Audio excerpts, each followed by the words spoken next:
Bom dia, boa tarde, boa noite aos aventureiros do Apenas um Podcast. Como vocês estão? Meu nome é Thiago. Eu estou aqui hoje para contar casos sobrenaturais, casos paranormais. E eu retirei essas histórias do Reddit, chamada Reddit/paranormal. Espero que vocês gostem. Eu vou dar uma interpretada, então, sejam pacientes comigo, vai ser a primeira vez que eu vou testar isso e eu não tenho toda a malemolência da Marisa. E como vocês sabem, eu sempre sou a pessoa mais cética aqui do grupo, que acredita menos nesse tipo de coisa, mas parece que eu tenho aquela coisa meio Scooby-Doo, sabe? Turminha do Scooby-Doo, de que eu não acredito, eu acho que dá pra ter alguma solução e etc, mas ao mesmo tempo eu sou meio agnóstico nisso, eu creio nem descreio, sabe? Tipo, às vezes a Marisa traz uns casos pra gente que eu fico meio com uma pulguinha atrás da orelha, e também como apaixonado pelo Arquivo X, então a verdade está lá fora e nunca se sabe. Espero que vocês gostem. Eu trouxe 4 histórias hoje, espero que vocês gostem da história, do jeito que eu contei e do jeito que eu editei. E não esqueçam, por favor, se vocês puderem compartilhar esse podcast com seus amigos nas redes sociais, isso ajuda muito, vocês não têm ideia como isso ajuda no engajamento do podcast e na divulgação. Então agradeço e vamos para as histórias paranormais.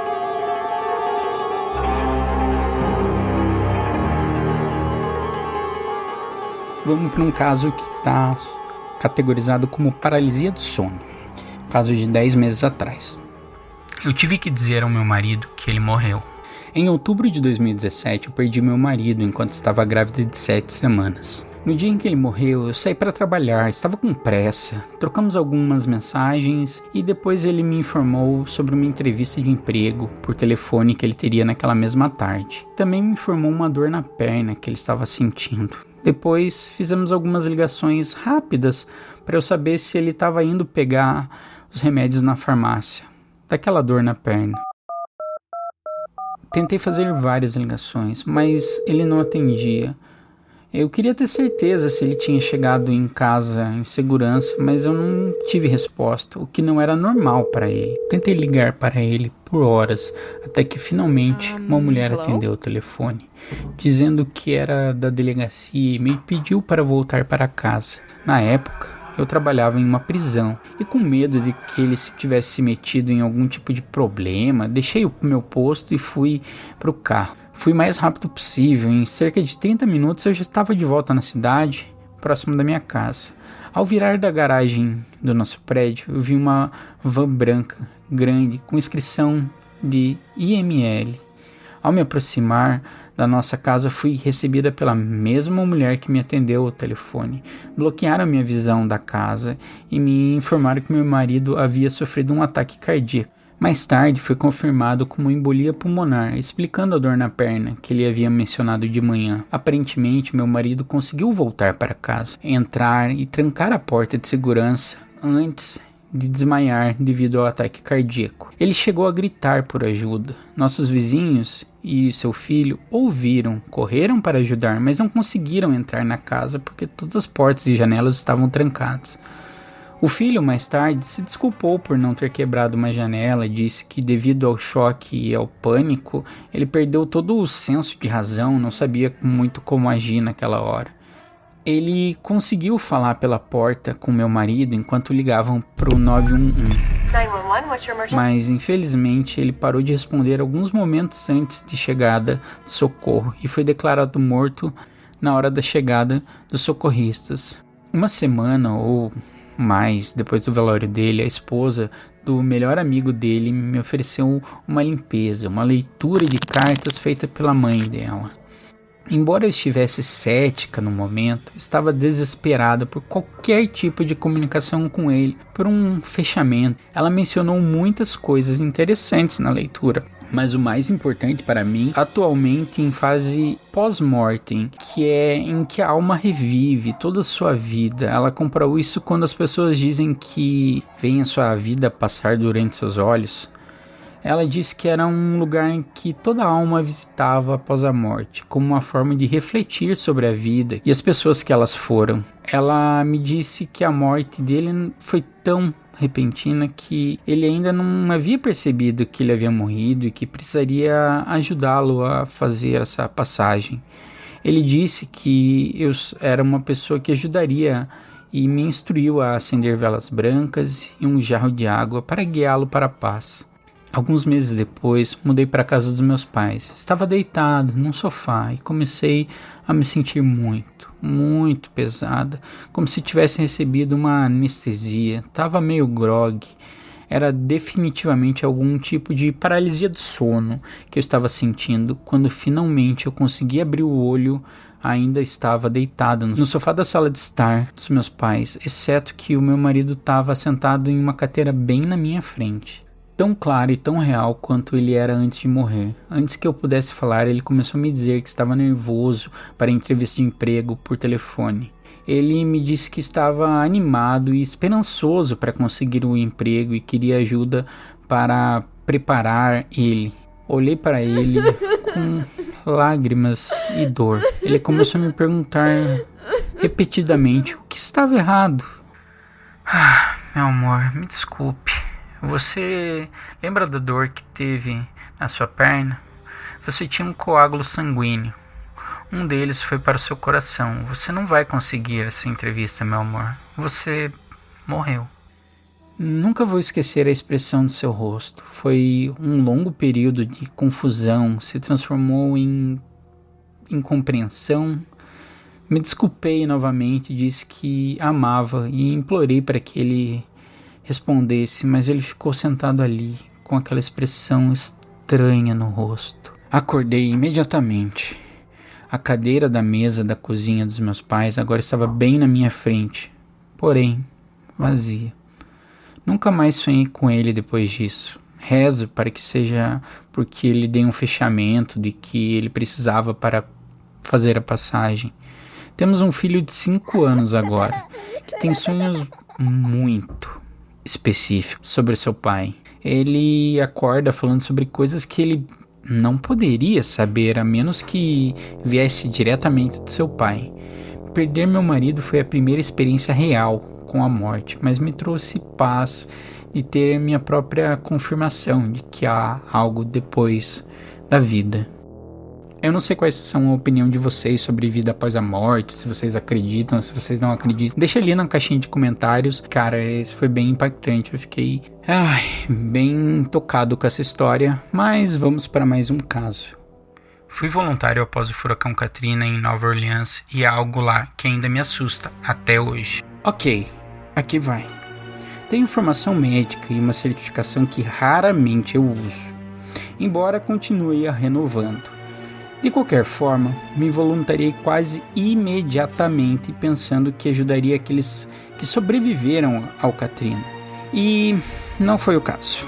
Havia alguns de nós que eram designados, assim que a água começou a baixar, para encontrar casas que tinham corpos.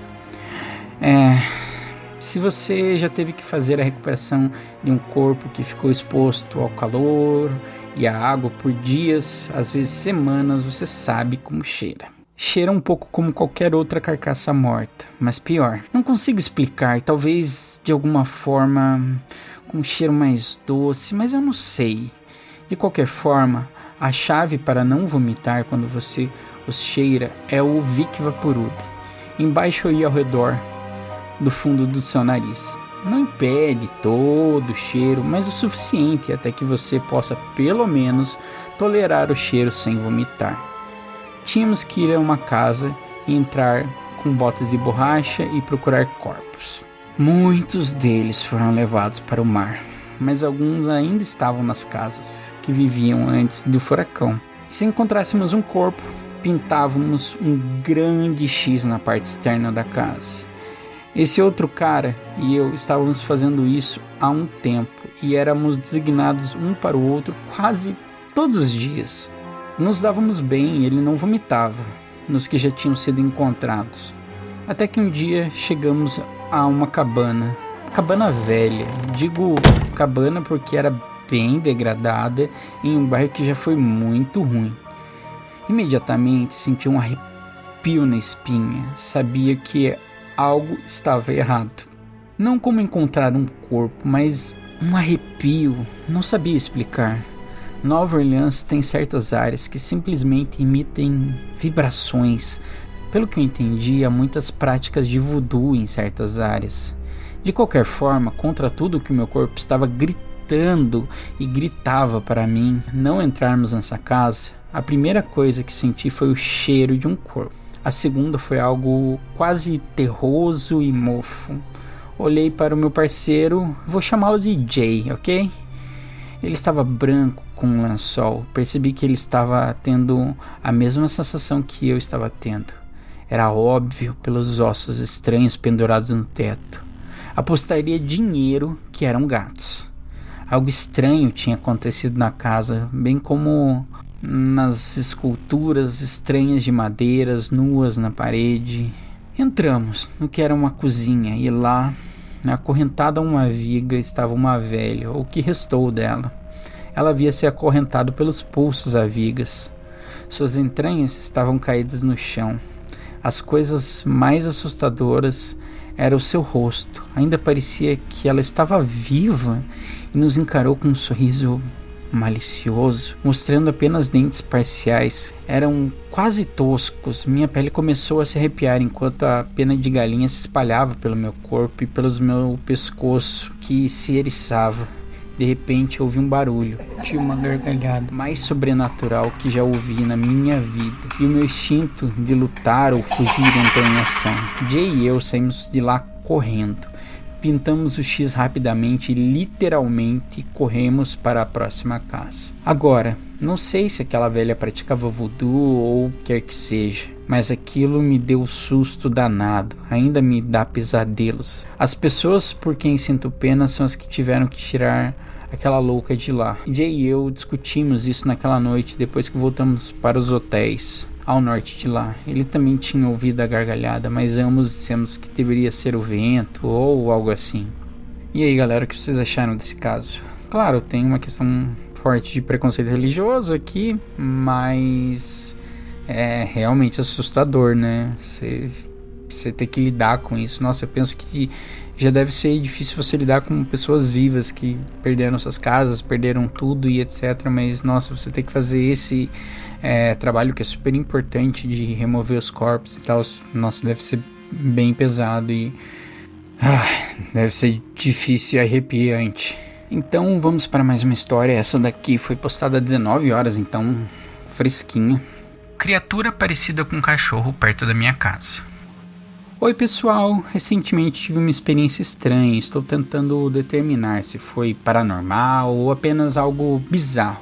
Mas vamos para o contexto. Meu marido viaja a trabalho, então ele costuma chegar muito tarde em casa. Há algumas noites atrás eu estava esperando ele chegar em casa por volta da meia-noite, 11 horas, não sei muito bem. Enquanto esperava, decidi levar meus latões de lixo para a rua antes do dia do lixo, que ia ser na manhã seguinte. Minha entrada é um semicírculo que contorna a minha casa. Enquanto eu levava o meu primeiro latão para a rua, meu marido entrou no lado oposto e dirigiu para a parte de trás da casa. Enquanto ele trancava a caminhonete de trabalho, eu levei o outro latão para a rua. Quando cheguei ao final da rua, notei uma forma que parecia um cachorro me observando. Me virei e comecei a voltar para minha casa. Minha entrada provavelmente tem uns 40 metros da minha porta até a rua. Enquanto caminhava, continuei olhando para trás para descobrir o que era aquela forma. Um carro passou e os faróis iluminaram a forma, que parecia ser um cachorro grande, marrom e branco. Para vocês saberem, moramos em uma área rural e então não é incomum vermos animais perdidos ou fugidos. Continuei olhando por cima do ombro enquanto caminhava de volta para casa para garantir que ele não estava me seguindo. Quando me aproximei da casa, chamei meu marido e perguntei se ele também tinha visto um cachorro ou se eu estava alucinando, pois ele ainda estava parado no mesmo lugar. Meu marido respondeu que o viu e aconselhou que não ficássemos por perto para descobrir o que era. Nesse momento, vemos a criatura se virar e olhar diretamente para nós. Parecia que ela queria nos atacar. Corremos rapidamente para dentro, trancamos as portas e nunca mais conseguimos ver a criatura novamente. Perguntei ao meu marido se ele viu no quintal quando entrou. Ele disse que não. Nosso quintal é grande, mas é aberto, então se a criatura estivesse perto o suficiente para chegar na rua tão rapidamente, meu marido já teria visto, já que ele entrou do lado direito da casa, contornou toda a entrada do estacionamento do lado esquerdo. Seus faróis iluminaram toda a área do entorno, tornando tudo visível antes da linha das árvores. As linhas das árvores ficam cerca de um campo de futebol da rua, então teria que correr bem perto da minha casa e dos nossos carros para chegar à rua, entrar e pegar cada latão. Além disso, meus cachorros tinham saído recentemente e não agiam de forma como se houvesse algo estranho. Existe algo paranormal que se encaixaria com essa experiência? Foi estranho e não me deixa tranquila. Meu marido e eu ainda estamos um pouco abalados. Como eu disse, moramos em uma área rural e não nos assustamos facilmente com coisas assustadoras no escuro. Porém, essa foi muito estranha. Cara, eu sou uma pessoa bem cética, assim, e... Putz, eu já acampei bastante na minha vida e, cara, de noite... mata, área rural, bicho, tu vê cada coisa estranha que, sei lá. E vocês já tiveram algum contato muito estranho com um animal ou coisa que o valha?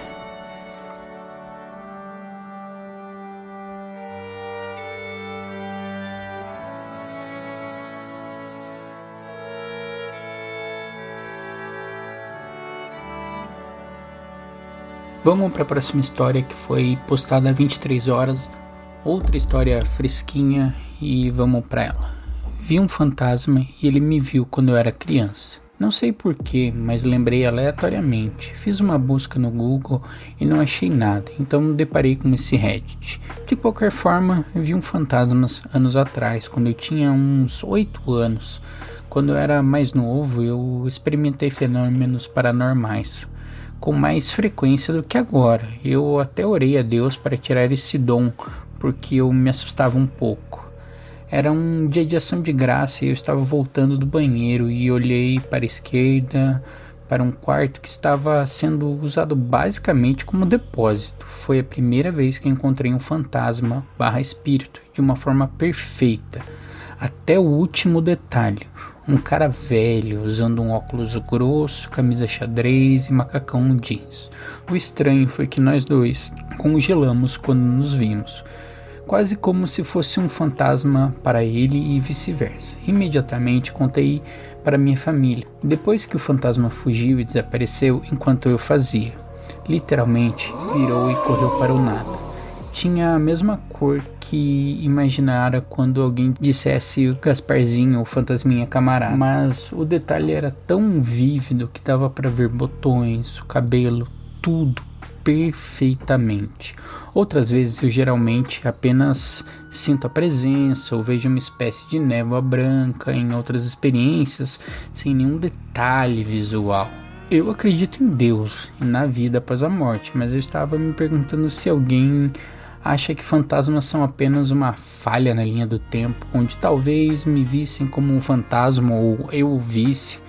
Se você leu até o fim, um pequeno bônus. Quando eu descrevi a figura para minha tia, ela disse que era uma descrição exata do meu bisavô, que costumava morar lá. Então eu sei que era uma pessoa legítima, que poderia ter sido o fantasma da casa ou uma falha na linha do tempo. Seja lá o que for, curioso para saber o que outros sabem, especialmente se você tem experiência com o sobrenatural. E vamos lá. Acho que de todos os casos que eu li hoje, esse eu acho que foi o mais cético. Será porque uma criança? Não sei, ele não deve ser uma criança, deve ser um adolescente provavelmente.